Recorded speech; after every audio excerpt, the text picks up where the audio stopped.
Hi, I'm Vanessa and I'm a Beam Academy yoga instructor. I'm going to tell you some things to prepare for your very first children's yoga class. Firstly, you will need a lesson plan.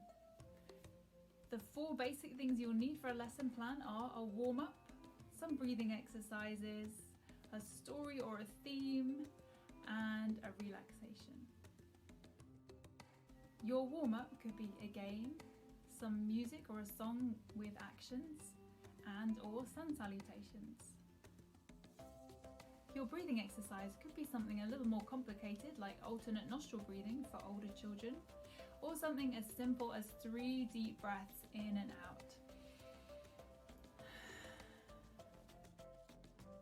A story like 3 Little Pigs, or a theme such as balance, is what kind of gives your class a focus and allows you to teach your featured poses but keep the children focused and interested throughout the class.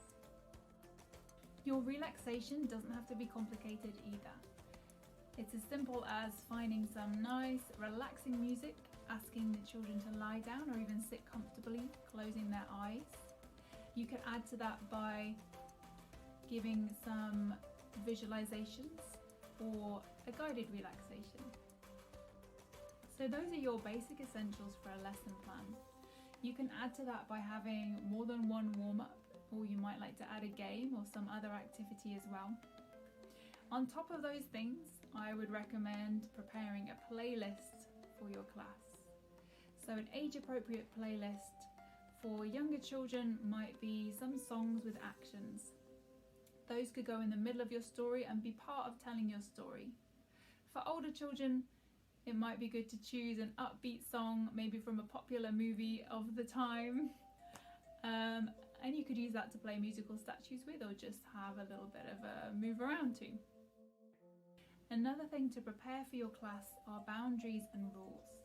So at the start of the class, you set these rules and the children know what you expect from them.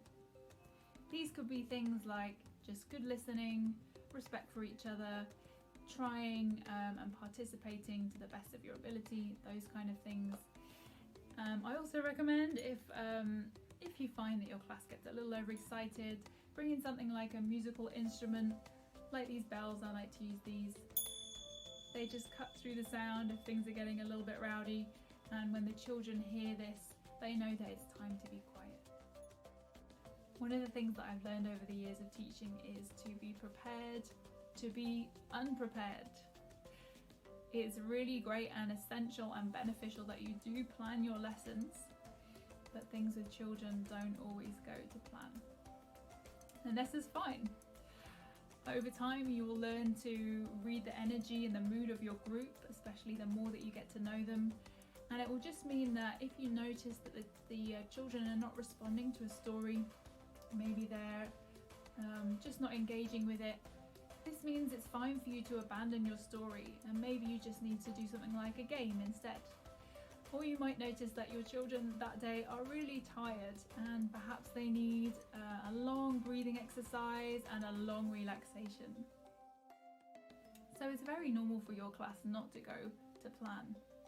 And all of that planning that you have done hasn't gone to waste.